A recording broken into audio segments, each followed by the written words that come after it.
Around the room, and I'm going to give you all a verse to read. We are in Deuteronomy, and we are going to do the whole book today, and I'm going to make you all read a chapter apiece. What do you think? No, I'm just kidding. But I do have some verses that I want you all to hold. Katie, yes. Start to my left. Deuteronomy 15:15. Ann, do you mind reading, or do you want? That's okay. Ron, you read for me. 7, Deuteronomy 7:18. Pam, you want to read? Can? How about Deuteronomy 8:2? Can? All right. How about Deuteronomy 8:18? 8:18. Deuteronomy 8:18. Either one of you two want to read back there on the back row? No. Okay. She said no. That's all right. Bonita, you want to read? Nope. Ron? Sure. All right. 9:7. Deuteronomy 9:7. She said, Rissa? Yeah. All right. 9:27. Judy. You know, all right. 15:15. 15:15. You ready? Nope, not yet. That's you're 5:15. Oh, okay. I got 15:15. Nope, she's 15:15. You're 5:15. Okay. You're back at the beginning of Dude.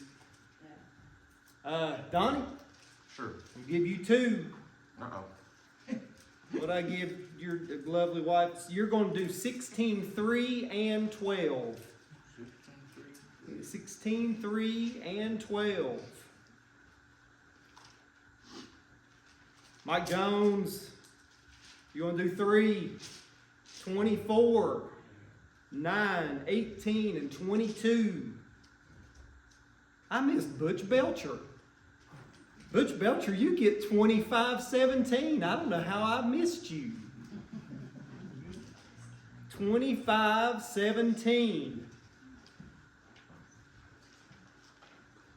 JD, 32:7. 32:7. All right.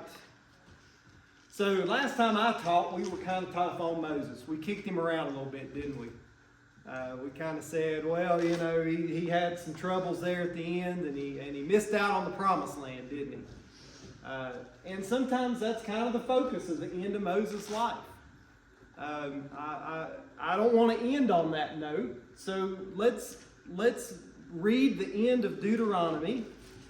I'm going to read this one. Deuteronomy 34:10. Since then, no prophet has risen in Israel like Moses, whom the Lord knew face to face, who did all of those miraculous signs and wonders the Lord sent him to do in Egypt, to Pharaoh and to all his officials and to his whole land.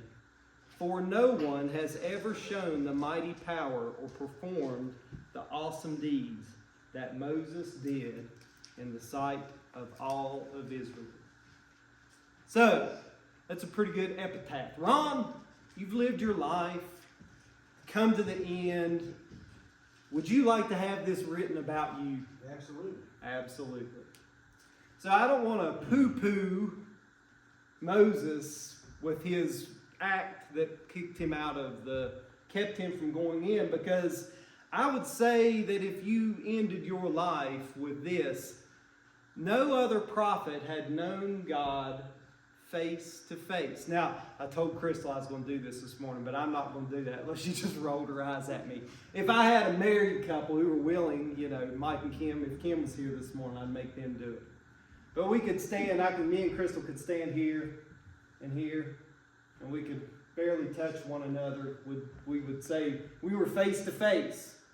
But that's not what the Hebrew term means that he's talking about here.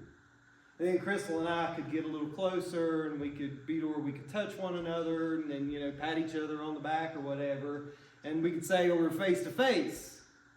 But that's not what the Hebrew term face-to-face means. And so then we could put our foreheads and touch one another's head to head, and we could say, well, literally, we're face-to-face, right? That's not what the Hebrew means in the term face-to-face.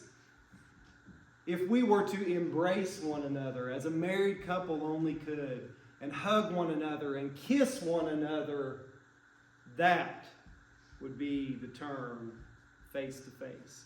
And not to get weird or anything like that. Because you think about God and you, but that's the intimacy that God had with Moses. And there's actually the midrash of where God came to take Moses, and it's on the mountain, and all of heaven and earth wept over Moses going, and God wraps the earth around him as a tomb. God buries Moses with a kiss. And that is the midrash that surrounds the teaching that the sages have said and explains this term face to face. So I would not mind that to be the end of my life. Even if I didn't get to see a land that God promised to me and my ancestors, to have known God face to face like that. Man. No one else until Jesus knew God the way Moses did. Man, it's a beautiful, beautiful thing to think about. So we're going to talk about remembering. Remember where you came from. And when we remember where we came from, we notice the alien, the orphan, and the widow. When we take care of the alien, orphan, widow, we are reminded where we came from. So we are going to talk about the word remember. Zakar. Zakar. Z-A-K-A-R. Miss Katie. Yes. 5:15. Remember that you were slaves in Egypt, and that the Lord your God brought you out of there with a mighty hand and an outstretched arm. Therefore, the Lord your God has commanded you to observe the Sabbath day. So there it is. It's connection to, you're connecting, remember where you came from to the Sabbath. 7:18. Deuteronomy 7:18. But do not be afraid of them. Remember well what the Lord your God did to Pharaoh and to all Egypt. 8:2. Remember how the Lord your God led you out of the way in the desert these 40 years to humble you and test you in order to know what was in your heart, whether or not you would keep his commands. And there's that word test. And we get so uncomfortable with God testing us. We go through our whole lives and we're like, why is this happening to me? And then we forget that the Old Testament is full of God testing to see if what we are doing is really in here or not. Let's see, where are we at next? 18, is that right? But remember the Lord your God, for it is he who gives you the ability to produce wealth, and so confirms his covenant, which he swore to your ancestors as it is today. 9:7. Remember and forget not how thou provoked the Lord thy God to wrath in the wilderness, from the day that thou didst part out of the land of Egypt until you came to this place. You have been rebellious against the Lord. 27. Remember your servants, Abraham, Isaac, and Jacob. Overlook the stubbornness of this people, their wickedness and their sin. 15:15. Remember that you were slaves in Egypt, and the Lord your God redeemed you. That is why I give you this command today. 16:3 and 12. I think that's Mike Jones. Nope. No, who is it? Donnie, you get 2. Sorry. Do not eat it with bread made with yeast, but for 7 days eat unleavened bread, the bread of affliction, because you left Egypt in haste, so that all the days of your life you may remember the time of your departure from Egypt. And 12. 12. Remember that you were slaves in Egypt, and follow carefully these decrees. So this is during the festivals, if you'll see that. We're remembering during our festivals. 24, Mike, you get 3, isn't it? Verse 9, remember what the Lord God did to Miriam along the way after you came out of Egypt. Verse 6 or 18. 18. Remember that you were slaves in Egypt, and the Lord your God redeemed you from there. That is why I command you to do this. And verse 22, remember that you were slaves in Egypt. That is why I command you to do this. All right. 25:17, Mr. Belcher. Remember what the Amalekites did to you along the way when you came out of Egypt. Now, there's that reference of the Amalekites. They were, do you remember why we were to blot the name of the Amalekites out from the book? Because they attacked the weak. Took the plunder. Well, they attacked those who were lagging behind. They attacked the weak and the down and the sick. And they took stuff from them. Not only does God hate violence, He hates especially that type of violence that takes advantage of and we're going to see that as we go on. And 32:7, JD. Remember the days of old. Consider the generations long past. Ask your fathers, and He will tell you. Your elders, and they will explain to you. And so here we are remembering as a community. So this is a very important reference here, because not only is remembering something you just remember. You're not just saying, oh yeah, I remember that. You're saying, I remember the times, and we're going to talk about it, and we're going to discuss it. And that's what these communal settings are all about, when we talk about and remember things that have happened, and the things that we came out of, and the things that are important. We all come together and remember. Now, 14 times Zakar, 9 times Shakah. S-H-A-K-A. All right, let's start again. Katie? Yes. 4. This means do not forget. Do not forget. 4:9. Go ahead. 4:23 for my next person, and 4:31 for the next person. 4:9. It's all right.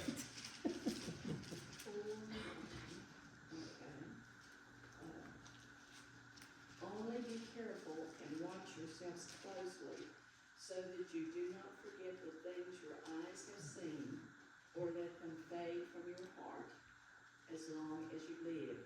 Teach them to your children and to their children after them. Good. 23. Ron. Be careful not to forget the covenant of the Lord your God that He made with you. Do not make for yourselves an idol in the form of anything the Lord your God has forbidden. 31. For the Lord your God is a merciful God. He will not abandon or destroy you or forget the covenant with your forefathers, which He confirmed to them by oath. Who's not forgetting in that verse? The Lord, right?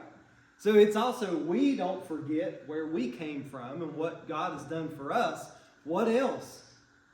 God will not forget His covenant and His end and His bargains and the things that He has done for us, and that His promises He has made. So not only are we not to forget, we know that God does not forget. Let's keep going here. 6:12. Someone. And then I'm going to do 8:11 and 8:19. 6:12, someone.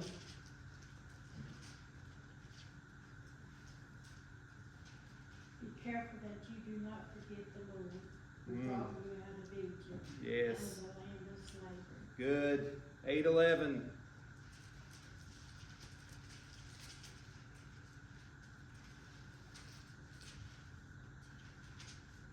Beware that thou forget not the Lord thy God, and not keeping His commandments and His judgments and His statutes which I commanded thee this day. 19. If you ever forget the Lord your God and follow other gods and worship and bow down to them, I testify against you today that you will surely be destroyed. 25:19. Then I'm going to do 26:13. 25:19. Go ahead. When the Lord your God gives you rest from all the enemies around you in the land he is giving you to possess an inheritance, you shall blot out the name of Amalek from under heaven. Do not forget. Yes, do not forget. Who are we blotting out? All right. Next, 26:13, I think. Then say to the Lord your God, I have removed you from my house the sacred portion, and have given it to the Levite, the foreigner, the fatherless, and the widow, according to all you commanded. I have not turned aside from your commands, nor have I forgotten any of them. Good. 31:21, Mr. Jones. 31:21. And JD, you're going to be 32:18. When many disasters and calamities come on them, this song will testify against them, because it will not be forgotten by their descendants. I know what they are disposed to do, even before I bring them into the land I promised them an oath. JD. You deserted the rock who fathered you. You forgot the God who gave you birth. So, do not forget 9 times.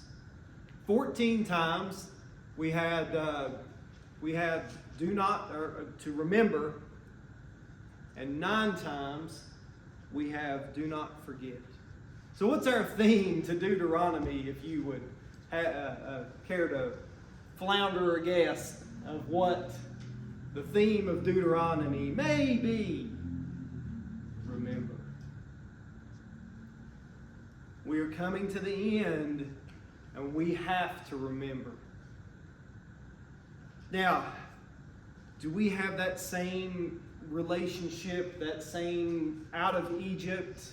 How do we pull that over to us? You know, that we are by no means called to live each and every one of these laws that the Old Testament lays out for us. You know, this was to differentiate them. This was to prepare them to be a different people from all of those around them, and to bring the Messiah through. So, you know, there are stuff in here definitely that are, pertain to us, and then there's stuff in here we're like, well, we don't really do that anymore. But the things that we do are very clear, because they are also gone over a bunch of times. How are we to treat the foreigner, the orphan, and the widow in our land? So, twice we've talked about in the remembering and in the don't forget, don't be like the Amalekites, because they attacked the weak and the marginalized, those who were outside of a normal camp. But in the Israelite community, what were they to do with those people?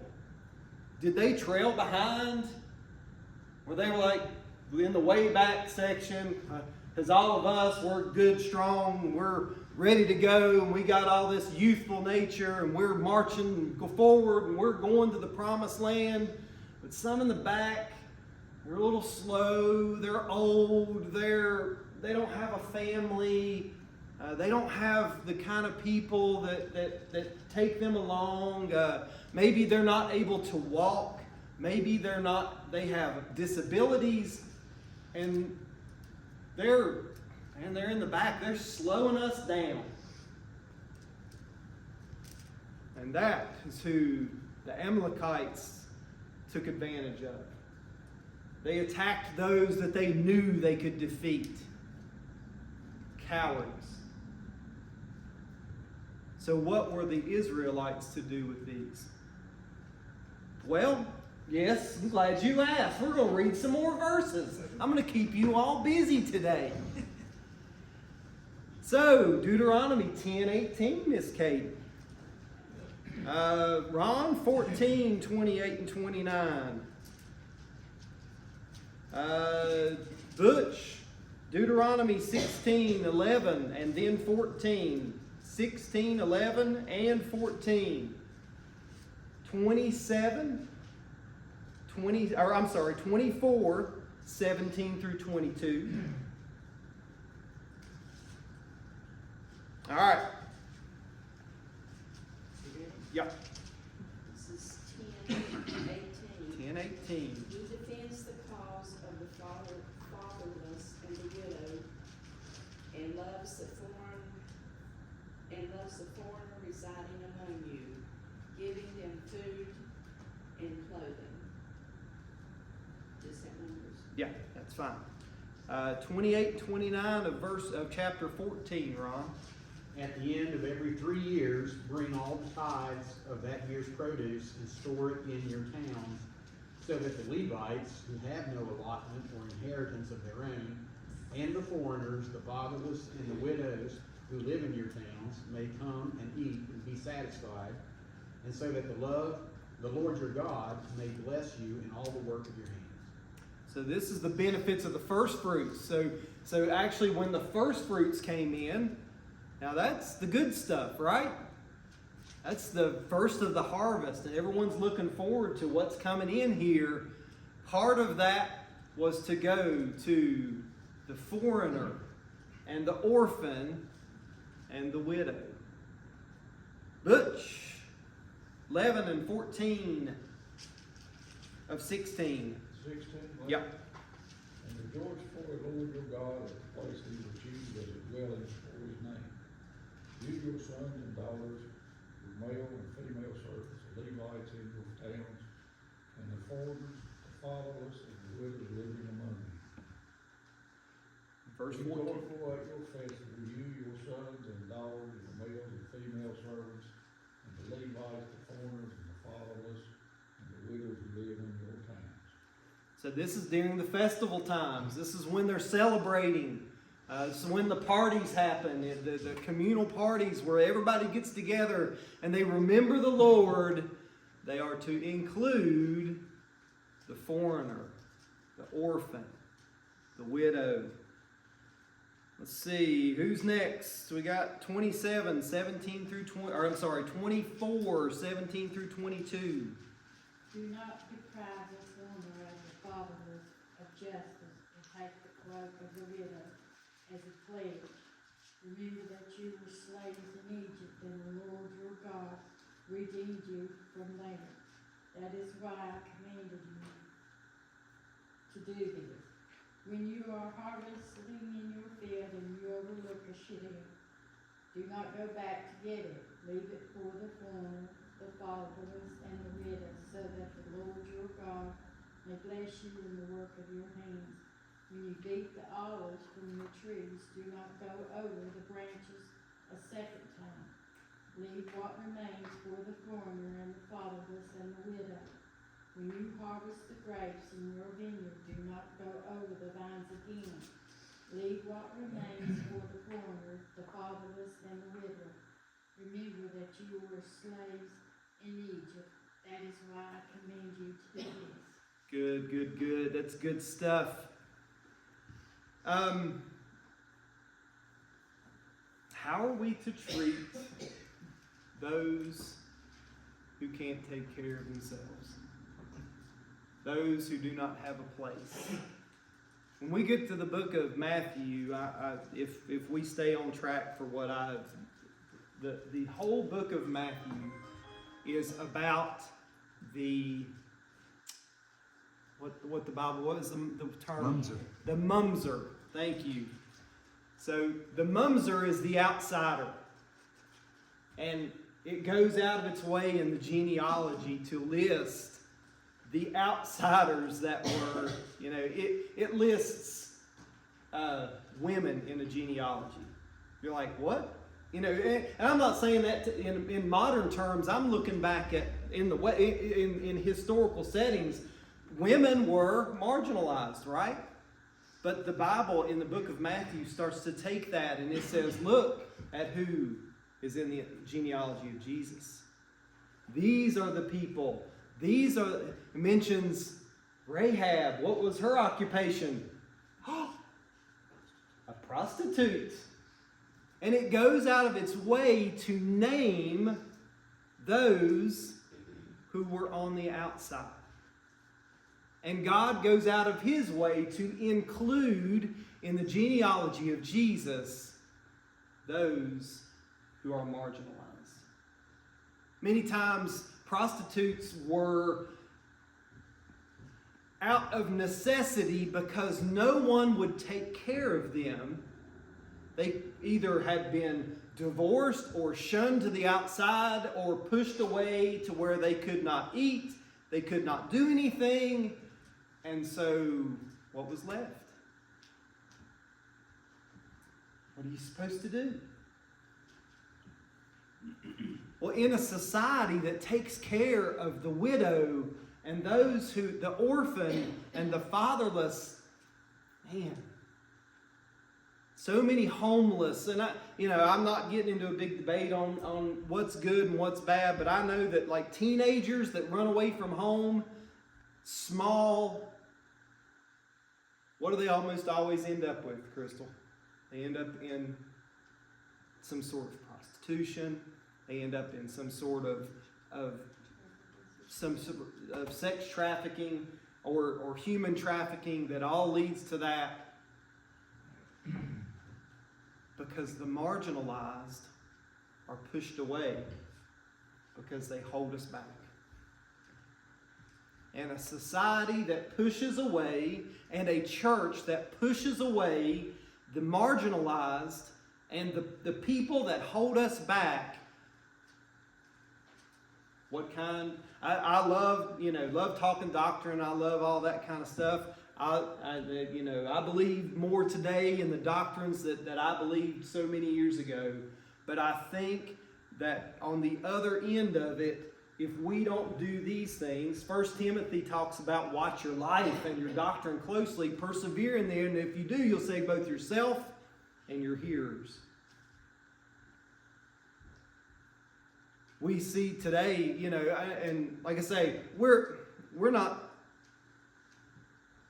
I don't think that we should just let anybody do anything. They come in, they worship their own gods, they do their own things. The Bible is very clear about the way that a foreigner would come in.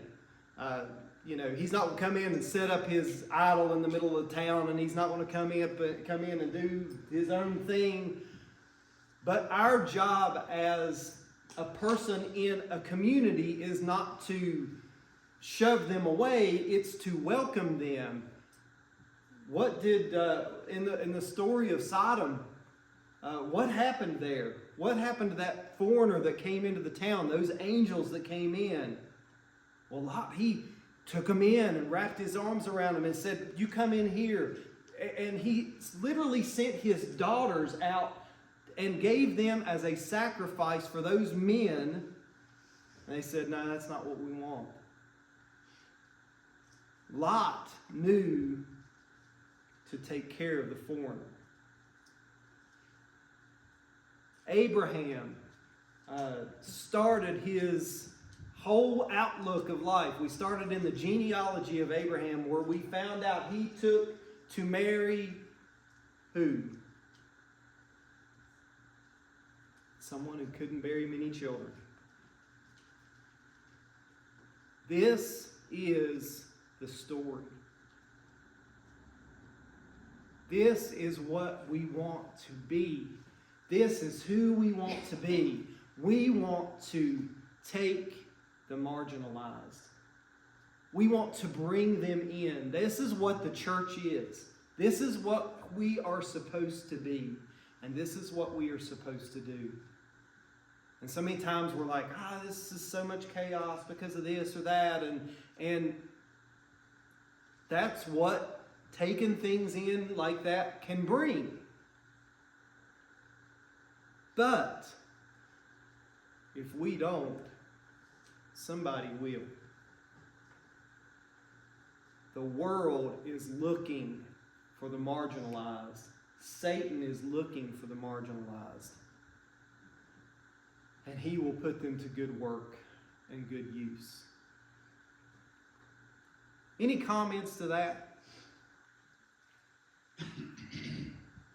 This is the process of bringing the people out of Egypt and trying to get Egypt out of the people. Because the difference between shalom and empire, where you either shepherd people with the stick or you whack people with the stick, is taking in these types of people that are pushed to the side. Let's see, Deuteronomy 16:12.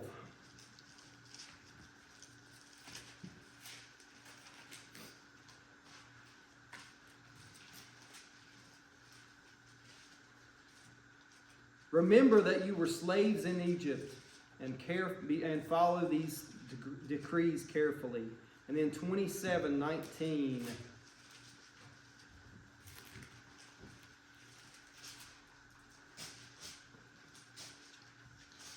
Cursed is the man who withholds justice from the alien, the fatherless, and the widow. I think I missed a part of that 26:12 verse. I read the wrong thing. I read 16. I meant 26. 26:12. When you have finished setting aside a tenth of all your produce in the third year, the year of the tithe, you shall give it to the Levite, the alien, the fatherless, and the widow, so that they may eat in your towns and be satisfied. Now, who was the Levite? So the Levite tribe did not have an inheritance. They did not have a portion of the land. So they were those who worked the temple, right? So their inheritance was God. But they were to be taken care of by the community. So the Levite, the alien or the foreigner, the orphan and the widow, those who need to be taken care of. And when we take care of these people, we are the kind of people that God wants. When we do not take care of these people, we are cursed.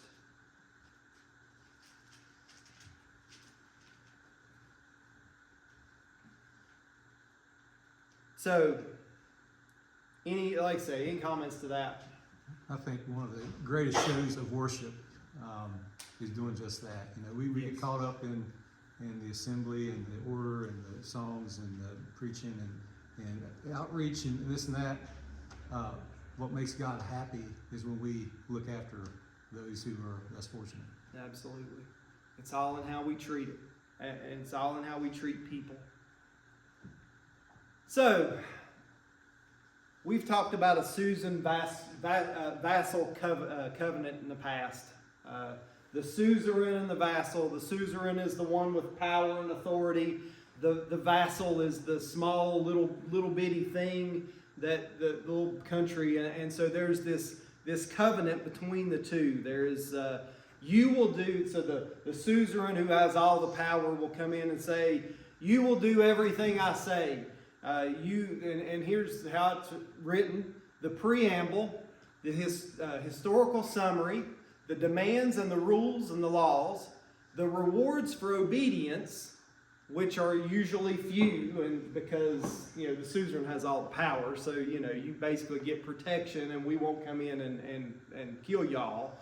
And then the punishments for disobedience are huge. So you get this big long section of rules for punishments for disobedience, and then you have a conclusion.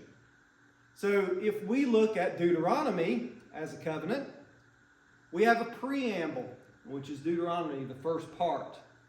1a we'll call it. Historical summary is 1b through chapter 4. The demands, the rules, the laws, Deuteronomy 5 through 26. The rewards, 28a. Turn over there to 28. We talked about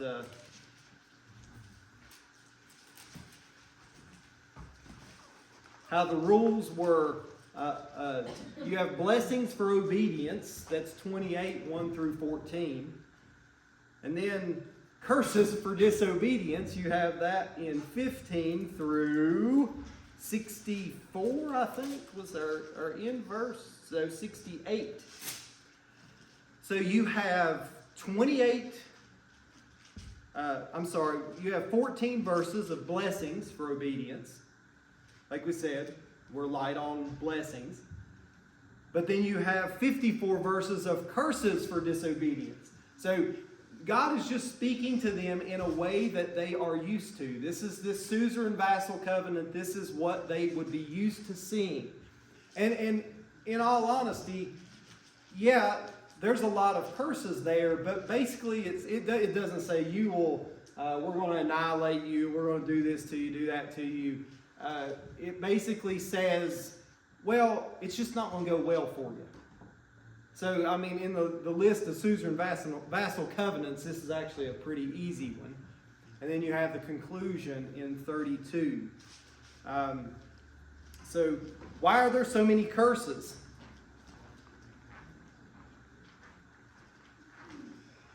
Is it just because God wants us to be cursed? Just give us guidelines the gardener said. Well, and let's look at it this way. Let's say that we were made by God and designed by God, that when we did the things that God set a world up to bless us, if we follow those things, but if you don't, if you get outside of what creation has been established by this designer, let's say that you are on a road and there's construction ahead and you got the signs up and it says, stay in left lane. And you stay in the left lane and it's smooth sailing. You may have to slow down a little bit. You may have to look for things. And there's all this, they're eating the pavement on the right-hand side. Well, let's say we do the opposite. Let's say we veer over and just blare through the right side that's got all the construction work going on. We run over several construction workers and we beat our car up and we hit several things. Was that God's fault, or was that the construction company's fault, let's say, that you did that? No, you just went in the wrong place and it was not a place for you to be. So God's not going out of his way to curse those who disobey. It's just what happens. If you are not staying in the lane that God has paved for you, you will find that it is a rough go. So then we come to the song. Now you have to remember the Song of Moses. How the end of that chapter, the conclusion, Deuteronomy 32, suzerain vassal covenant always ended with a poem or something to where, because did you have your Palm Pilot? That's a reference from way back, didn't it? Did you have your iPad that you could pull up the end of the covenant with back there? Did we have a printing press where you could just write down, okay? No, you had a scroll that you read occasionally in the assembly. So how do you remember these things? Well, you came up with a poem or a song to remember by that you could sing and memorize and know. That way you could follow. And we find that in the Song of Moses at the end of 32. This was the song that they sang. And we see in 32, 45, and 47, at the end of the song, when Moses finished reciting all these words, now you could make the argument that these words were Deuteronomy, and you could make the same argument that these were all of the Torah, because here we are, we're at the end. When Moses finished reciting all these words to Israel, he said to them, "Take to heart these words I have solemnly declared to you this day, so that you may command your children to obey carefully all the words of the law. They are not just idle words for you, They are your life. By them you will live long in the land you are crossing the Jordan to possess. These are the words to life, you all. Discuss them. Remember them. Do not forget them. Oh man, we have got to talk about these things and discuss these things. We've got to be so much deeper than just, hey, how was your week? What'd you do? Be in one another's lives and watch the foreigner, the orphan, and the widow. Thank you.